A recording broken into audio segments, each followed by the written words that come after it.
Olá, é com satisfação que mais uma vez juntos vamos falar da Palavra de Deus.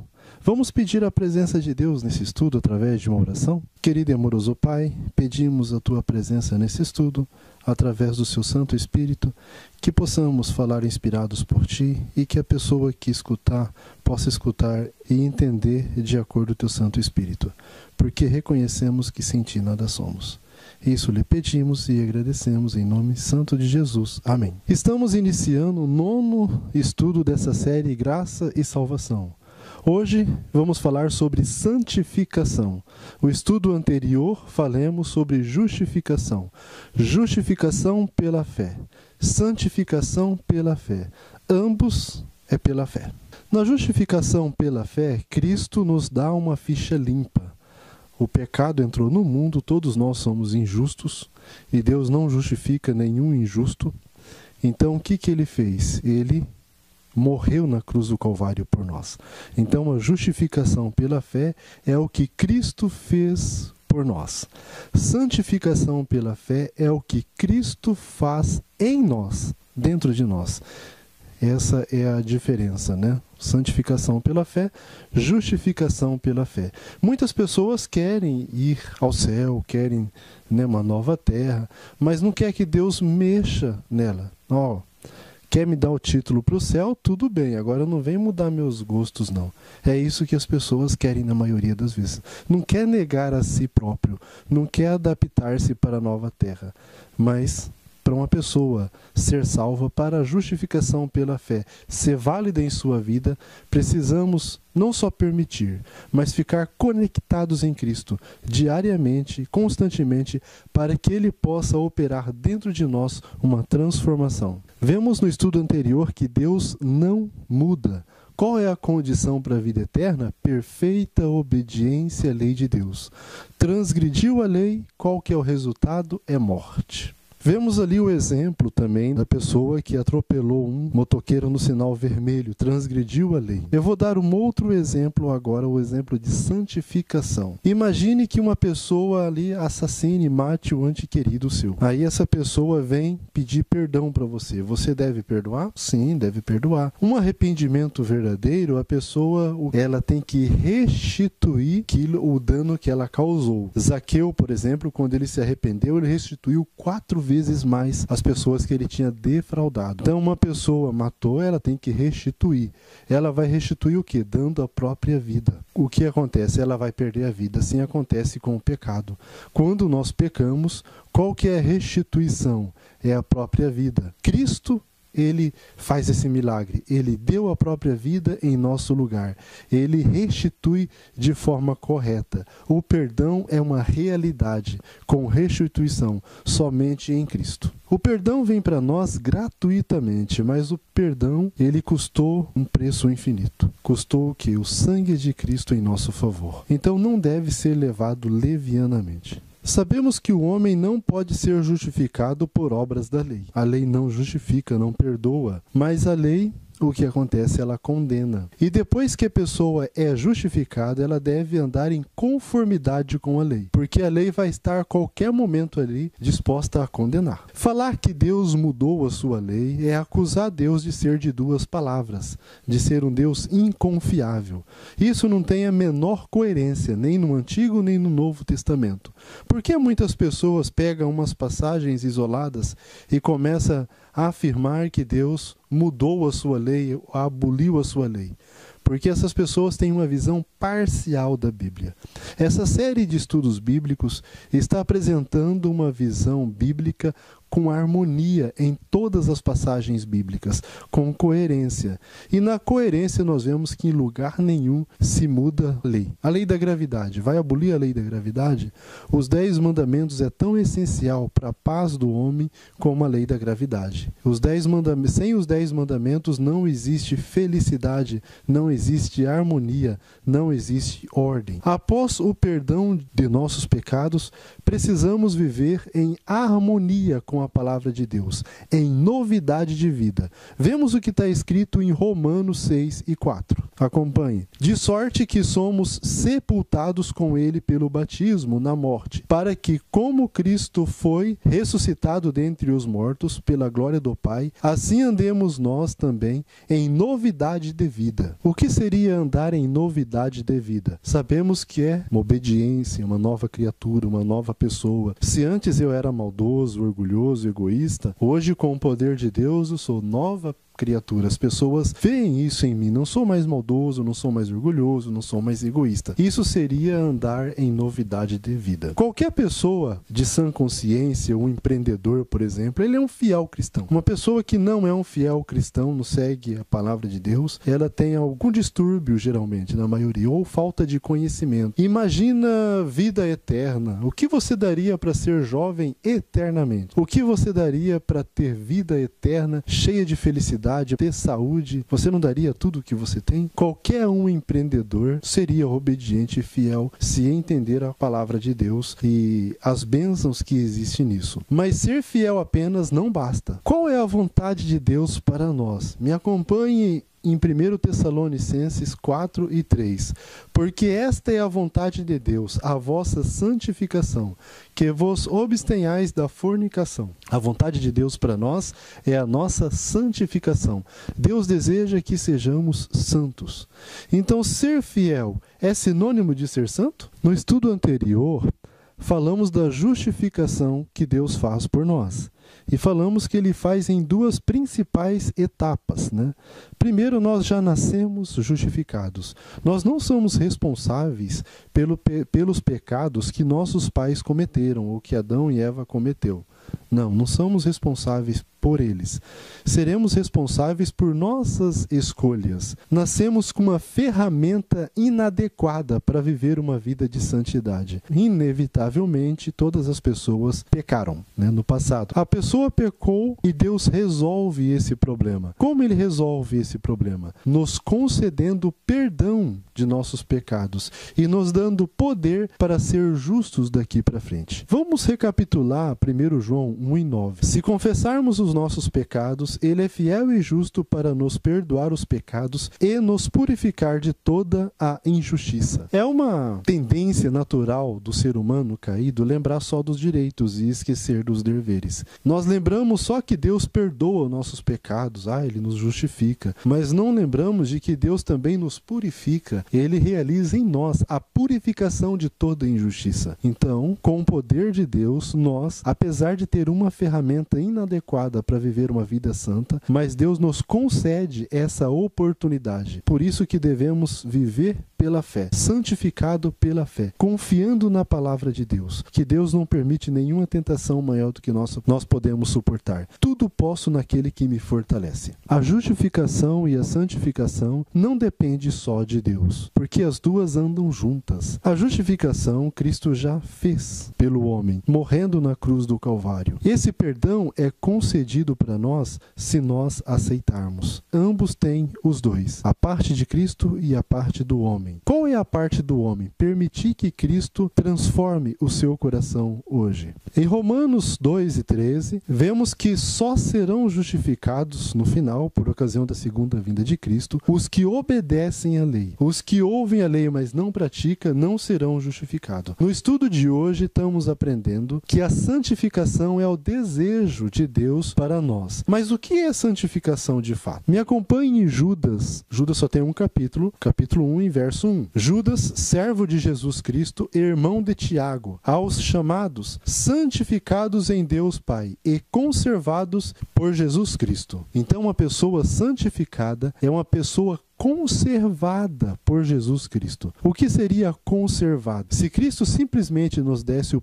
perdão, simplesmente nos desse o título de justo, olha, toda a raça humana pecou, eu te dou o perdão e tá tudo bem. Isso não seria o suficiente. Por quê? Nós temos uma natureza pecaminosa. Nós temos uma ferramenta inadequada para viver uma novidade de vida. Então, é necessário algo mais. O que é necessário algo mais? Nos conservar justos. Então, a santificação é isso. É Cristo nos conservando justo através do Espírito Santo. Muitos acham que ser obediente é igual a ser santo. E não é. Uma pessoa pode ser obediente e ser mal intencionada. Ela não tem muita comunhão com Cristo. Ela vive ali pensando o que gostaria de pensar. Não nega-se a si mesmo em seus pensamentos e em seus desejos. Mas nos atos, sim. Ela só faz o que é correto. Porque ela é determinada. Ela descobriu que é um bom negócio ser um crente. Então, o que acontece? Essa pessoa é santificada só porque obedece à lei 100%? Não é santificada. Agora, uma pessoa que é santificada, ela obedece. Porque a santidade é a comunhão com Cristo. A santidade nos leva à obediência. Me acompanhe em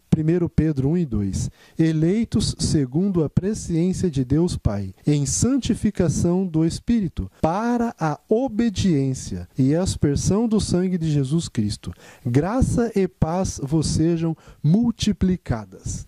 Se fala muito em graça, né?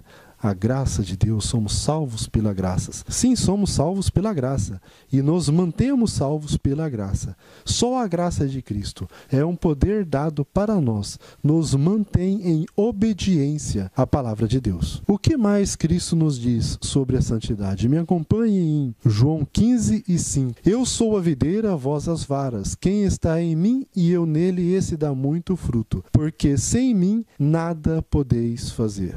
Santificação é ficar constantemente em comunhão com Cristo, através do que? Do pensamento e estudando a palavra de Deus. Porque sem Cristo nada podemos fazer. Sabe o que é nada? Nada é nada mesmo. Você não pode escrever uma carta, você não pode lavar uma louça, você não pode ir ao emprego, dirigir um carro, sem estar em comunhão com Cristo. Se você fizer um detalhe, um segundo de sua vida, sem estar em comunhão com Cristo, você pode estar não sendo justo, não sendo obediente. Pode ali, através de pensamentos, estar cometendo pecados. E isso é muito importante a gente entender. Sem mim nada podeis fazer. Você ama Cristo? Cristo está em primeiro lugar em sua vida mesmo? A essência dos mandamentos de Deus qual é? Amor a Deus em primeiro lugar. Se Deus está em primeiro lugar, você não vai sentir nenhum problema em estar constantemente em comunhão com Cristo. Quando uma pessoa não é verdadeiramente santificada ou convertida, ela não gostaria de estar constantemente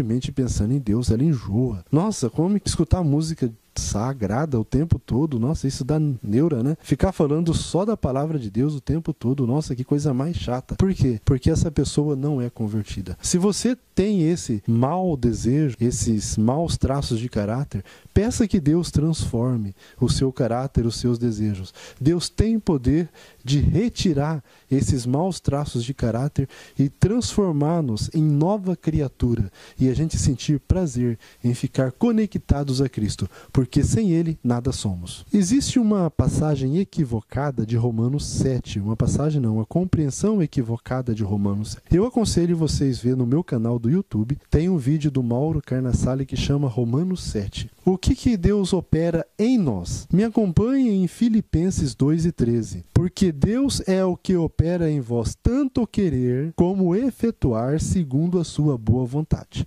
Então a pessoa dizer que, olha, eu gostaria de ser obediente, mas não sou porque a carne é fraca. Isso é uma compreensão equivocada da palavra de Deus. Porque se eu estou conectado a Cristo, Deus ele muda os meus desejos e eu passo a querer obedecer a palavra de Deus. E também Deus me dá poder para efetuar, para fazer de acordo eu quero ser obediente a Cristo. Agora, qual é a verdade? Qual é a vontade de Cristo para nós? Vamos ver em João 17:7.